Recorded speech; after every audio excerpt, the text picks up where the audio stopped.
this similar concept. So we're gonna like learn over another piece over here that we learned last Sunday, on the third paragraph in the bottom of the page. The lesson from everything that we said earlier about the Yidden having the idea of a Chodesh Zalachem told them to them when they were in Mitzrayim, and then a year later on Rebbe Chodesh Nisan was the putting up of the Mishkan. It's a lesson for every Yid, each man and woman, in concerning action in his day-to-day life. He is as follows: Kol Yehudi, every Yid, b'chol azmanim, b'chol mekaymis, in all times and in all places. Chai v'shori b'shnei hamatzavim, he lives and he finds himself in these two states. She'oisam maskelonu hatarich Rosh Chodesh Nisan avdus v'cheres, that the date of Rosh Chodesh Nisan reminds us of these two types of experiences: servitude and freedom. Last paragraph on this page, from the perspective of the neshama, it's a part of Hashem above. HaYehudi hu tamid ben chayrim, a Yid is always free. He cannot become subjugated to any person and to any matter, milvad, except Kadosh Baruch Hu Atzmai, Hashem Himself. Ha'omer, that Hashem declares, Ki li b'nei Yisrael avodim, that to me the Jewish people are servants. Avodayim, they are my servants. V'lo avodim la'avodim, they are not servants to servants. This is brought down that when an Eved Ivri wants to remain in servitude for more than the allotted 6 years, so then they bore his ear to indicate that he did not truly listen with his ear to when Hashem proclaimed that we are Hashem's servants. V'yosim is a Eved Melech Kimelech or Melech, that the servant of a king is like the king. So in other words, they left a state of servitude and became not just free, but they became like a king, or a king itself, because a servant of a king is the king itself, is like the king himself. That is from the perspective of the neshama that I've explained. The Ram, on the other hand, from the perspective of the body, the person finds himself in a state of servitude and is being enslaved. Haguf, doirish, umachliach, the body demands and forces. Tipul, being taken care of. It needs hazana, it needs to be sustenance, it needs food. Halbasha, it needs clothing, v'chulu. Davar zeh, roisim es ha'adam ba'oil sha'asagis emtzoi ha'machayev v'akim sha'aguf gashmi. This causes the person to be eingespannt. I forgot the English word for it. I used it last week. To connect the person in the yoke of acquiring the means that will give him life and cause that the physical body should continue in existence, which is shalaparnasa. He's under the yoke of making a living. So he's enslaved to it. And especially when it's added the literal meaning of the enslavement, which is the enslavement of Golus. So we would think these are two polar opposites. The body is enslaved, and the neshama is free. So the Rebbe says, Yachdim Zois, along with that third paragraph on the page, Ein haguf hanefesh nei olam eshrayim nifradim, the soul, the body and the soul are not two separate and different worlds. Ki im yotzrim yachad olam echad. Rather, the combination of the two of them creates one world. Olam cotton, a miniature world. Ze Adam, it's going on the person. The person is called a miniature world. Adam Shalim, a complete person. Loi mefutzel meshusa, not someone that is split, not someone that's sliced. In other words, he's not suffering from some type of split personality disorder and so on. He is the soul and the body live together in harmony. And this is very much going to be connected with the points that he's going to bring in about Simcha. The harmonious living together of the neshama and the body, that is a full state of joy and delight that even the body can take in soul matters. She'etzloi chaim b'sholem, that by this person, the haguf and neshama live in peace. Gam yachad together, chaim harmonium, harmonious life. HaTorah melamedes esonu. The Torah teaches us ki davar ze musig aidei hagbaras haneshama alaguf. One could think that for the neshama and the body to live in harmony, so each one needs to maybe give a little. Maybe there's things that the neshama has to follow the body, but it's not that way. Then for the neshama and the body to live in harmony, it's necessary for the soul to overpower the body. And like we brought last time, the example for this, the analogy, a metaphor, that if we're going to say that my hand could choose, you know what, today my hand is not going to listen to my mind's desire, my soul's desire to stretch out, then that's a sick person. That's a sick body. A body is one that is completely in tune with whatever the nefesh wants. So the same thing with the neshama and the guf. For the harmony of the neshama and the guf to be complete, it cannot be, well, sometimes we'll give in to the body's desires and sometimes we'll give in to the neshama's desires. It's not that way. The total harmony is created when the neshama is in control of the body. Va'aras haguf b'neir mitzvah v'torah. It's the neshama is illuminating the body with the light, with a candle which is a mitzvah, and the Torah which is light. Ad shaguf anefesh habamis mishavdim atzmam, until the body and the animal soul enslave themselves. They make themselves in service of b'cheshek v'chefetz lev al neshama. This is an important point for this the Wednesday Shiur, that the way the body and the way the nefesh habahamis are accepting the neshama is not in a way of coercion. They don't feel like they're being coerced. Just like a healthy body does not feel that it's being coerced when I tell my foot to stretch out and then immediately stretches out. That's not the way a healthy body feels. A healthy body, the foot can't wait to stretch out when the nefesh tells it to stretch out. And if there's any hesitation, that's a sign of a not healthy body. The same thing, a healthy relationship between the neshama and the guf is that the body and the nefesh habahamis desire to fulfill what the neshama wants. And in the footnote, he mentions where it says, Chassidus about Mashcheni acharecha narutza, and we're going to actually talk about this a little bit later in this piece, that Mashcheni acharecha narutza is originally Hashem pulls us. But then, after you, we will run. Who is the we? It says Mashcheni first in the singular. Mashcheni, draw me, which is going to Nefesh Elokis. But then afterwards, acharecha narutza, we, the plural, the Nefesh Elokis and the Nefesh habahamis will run after you, indicating that they're both on the same page. They're both running together in the plural. Ha'adam, last line in the paragraph, in the third paragraph, Ha'adam masgis dargis avoyas Hashem, the person attains the level of the service of Hashem, shall b'chol levavcha b'shnei tzerecha. He fulfills what Chazal explained.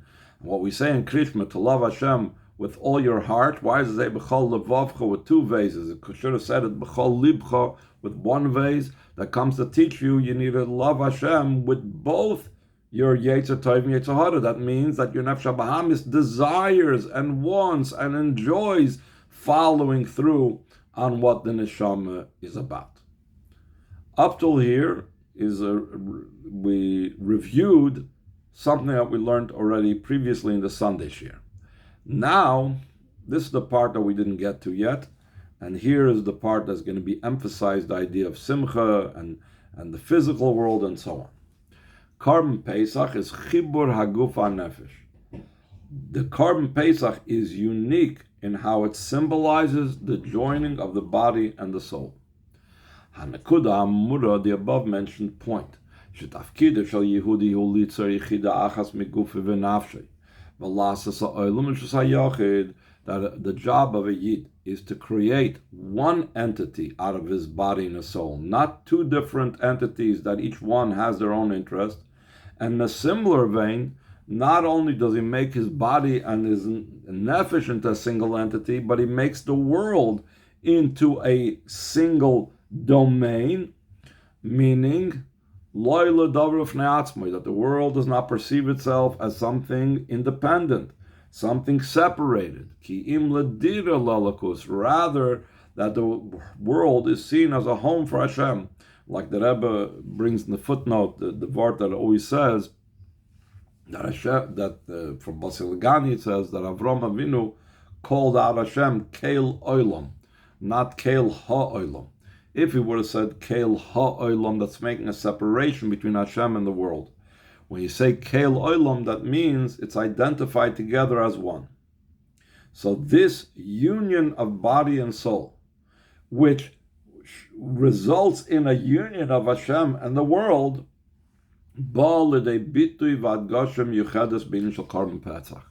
comes out and it's expressed in a special message of Korban Pesach. Top of the next page. So the Rebbe is going to explain something very geschmack over here, how Korban Pesach is so unique than all the other Korbanos. He even brings in a footnote that so many things that have to do with Korban Pesach has nothing to do with the actual making of the korban. B'chlal in general, yeshnam sugim shoynim shel korbanos. There are different types of korbanos. Eila shem kol legavay l'kadosh baruch hu. There are those korbanos that are entirely goes up on the mizbeach. They're entirely sacrificed. You go in carbon oil, the carbon oil that we learned about at the beginning of Chumash Vayikra. Then there's another thing. There are karbonos that also koyanim consume. And then then there's karbonos like korban shlamim, that they are also the owners, the ones that are bringing the carbon. And the koyanim also have a part in it. And therefore it's called korban shlamim because it makes like peace between the Mizbeach, the Koyanim, and the owners of the korban, because all of them partake of it. Korban Pesach, but the focus is completely the opposite. Even though, like he says in the footnote, there is a certain part of the Korban Pesach that's also on the Mizbeach. Some of the innards are brought on the Mizbeach, but it's primarily focused on the person bringing the Korban Pesach. He says, Korban Pesach Ushoyna Mikol Eila Bekach. Korban Pesach is different than all of the above by the fact Shalabailim Shayach Hachelak Ikri. The primary part of the korban, that's something that's belongs to the owners, to the Yidden that are bringing the Korban Pesach. Vadgasha Ikri is Hiala Chilosai. And the main emphasis is not how it's brought and what it's brought. The main thing is focused on the manner of its eating. Heichan yachluhu, where they eat it, they're supposed to eat it all in the same house, all in the same room. Keitzad yachluhu, how will they eat it? In other words, where they will eat it and how they will eat it. There's certain ways how you're supposed to eat it. You're not supposed to break any bones in it. You're not supposed to cook it. It's supposed to be roasted. It can't be half cooked.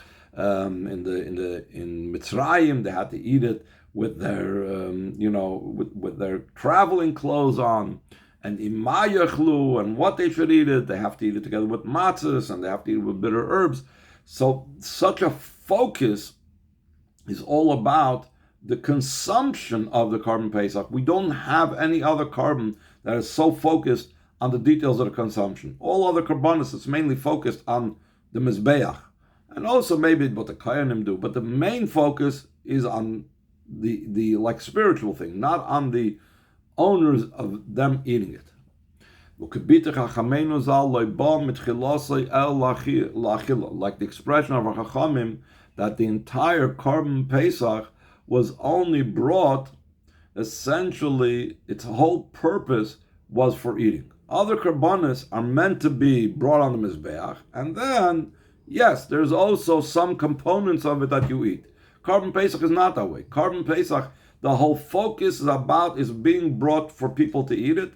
And then there's other things that are being done as well. But the main thing is the eating of the owners, the one that are bringing the Korban Pesach, with all the details of how and where and what type of way they should eat it. So the Rebbe asks a question, third paragraph on the top. Kanya Shlohaven over here, we need to understand,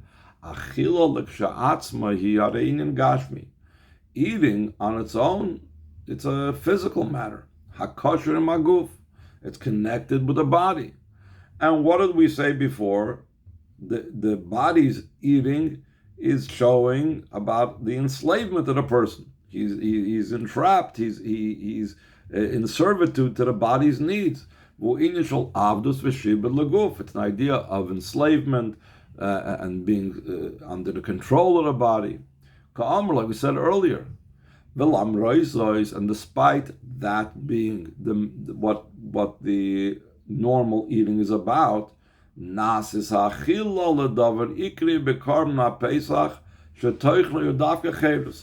of a sudden, by Korban Pesach, eating becomes of primary importance when Korban Pesach, we know, is supposed to symbolize our freedom.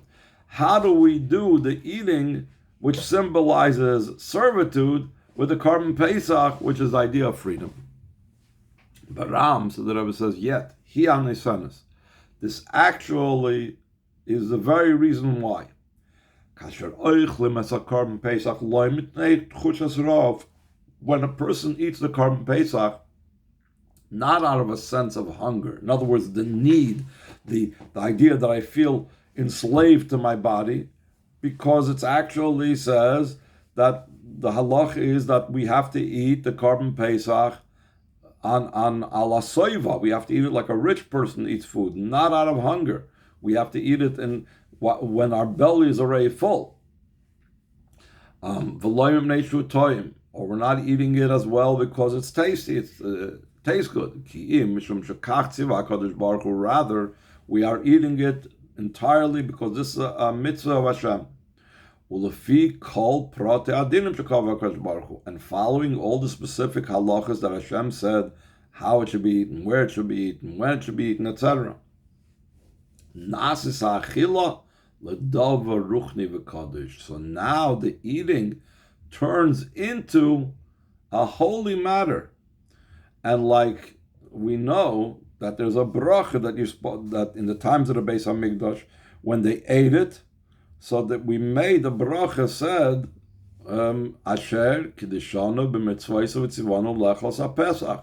That's where he brings us down in footnote 43. That it's a mitzvah to eat the Korban Pesach. It's a holy activity. Loi bitur shel avdus. It's not an expression of servitude. Ki mahepach hagomer. It's the very opposite of enslavement. Bitur shel cherus. It's an expression of freedom, and that's why the Korban Pesach, just like the matzah these days, the Korban Pesach in the times of the Beis HaMikdash had to be eaten while leaning on one side, indicating freedom. Cherus ha-neshama v'aguf gam yochad, the freedom of the neshama and the body together.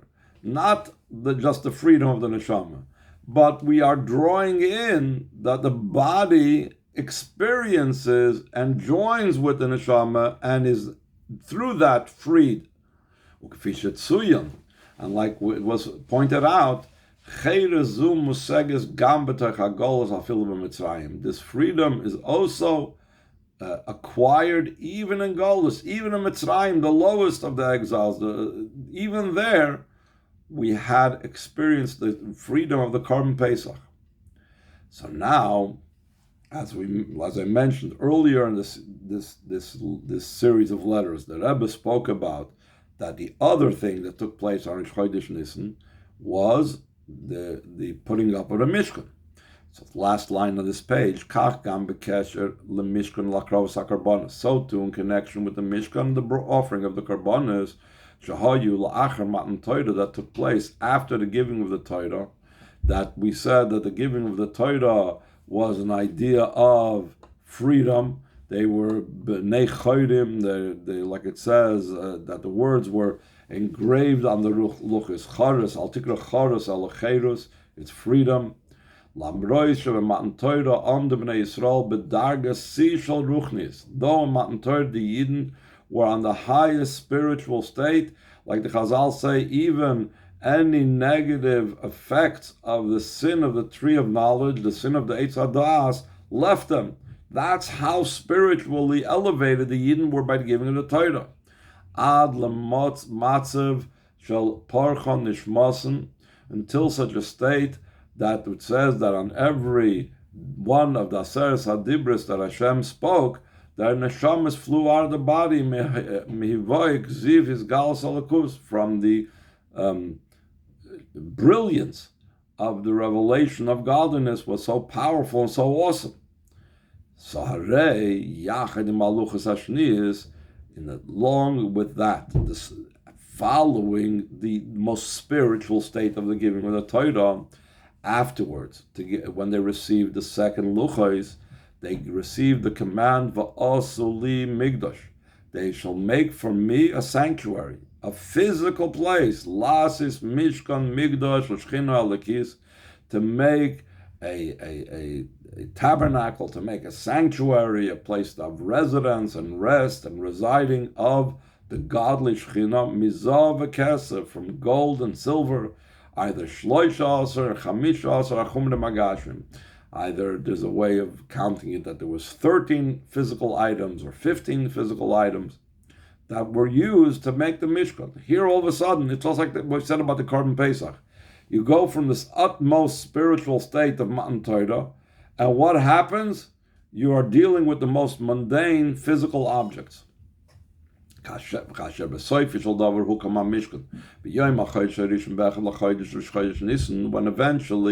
the Mishkan was set up on the first month, Nisan in other words, in the first day of the month, in other words, Rosh Chodesh Nisan, everybody saw and they realized that a physical tent of meeting, made up of boards, beams, and curtains and hides, Nasa leMishkan Migdash l'Shechina l'Kis. It became a sanctuary, it became a tabernacle, it became a place for the Shechina to reside in. Like it said, V'chvoid Hashem moles HaMishkan. We had this at the end of Parsh Bikudei, that at the end of the erecting of the Mishkan, it says that the glory of Hashem filled the Mishkan. Keitzad nasa davar gashmi lekli leruchnis v'kedusha. How did a physical object become a vessel for spirituality and holiness? V'loi lekli belvad. It didn't only become a vessel and a container for it, but rather ki im leruchnis v'kedusha atzmam. It actually became spiritual. It actually became so holy that it says that even, he says in the footnote, even when they took the Mishkan apart, and even when the Mishkan was traveling, they were warned, those that were in charge of transporting it, that they should make sure to cover the different parts of the Kelim of the Mishkan and so on, because if they touch the holy, so then Chas Shalom, it could have negative consequences. In other words, that's how great and how powerful Hashem's holiness was imbued within the physical items of the Mishkan, that by touching it, some untoward event could occur. How did that happen? How did a physical thing become so transformed? Through the fact that Hashem commanded, they shall take from me a donation. And what does it mean? For me, li lishmi, they should take it for my sake. They should be specifically knowing that this is something being done for Hashem's sake. The Yehudi mekayim zatzivu eliki, and a Yid fulfills the godly command, mafresh, he separates, him, and he raises up merechushay from his possessions. That this is these two words, mafresh and him, are all the different meanings of the word truma. Umekadish oisai la kadosh baruch hu. He sanctifies it for Hashem, bizrizus ubesimcha. With alacrity and with joy. This is again because of the Yid experiencing the union and the non-separation between the body and the neshama. This results in the person doing so out of joy, and also results in doing it out of speed. Someone that is not very excited about what they have to do, they drag their feet. Someone that's joyous, that's interested in it, and so on. So then they do it with a zrizus. That shows zrizus, an indication of simcha. So the fact that a person does it with joy results in zrizus. And the same thing, the fact that a person's soul and body are on the same program, and the gashmis and the ruchnis are on the same page, so therefore it's done out of joy. To do what? Why does he give his money with joy? To fulfill what it says, they shall make for me a sanctuary to me for my sake. So so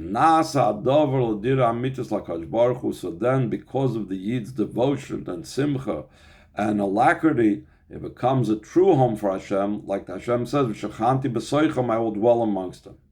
And the Rebbe concludes this idea of these two things that are joined in the Korban Pesach, and the two things that are joined in the Mishkan.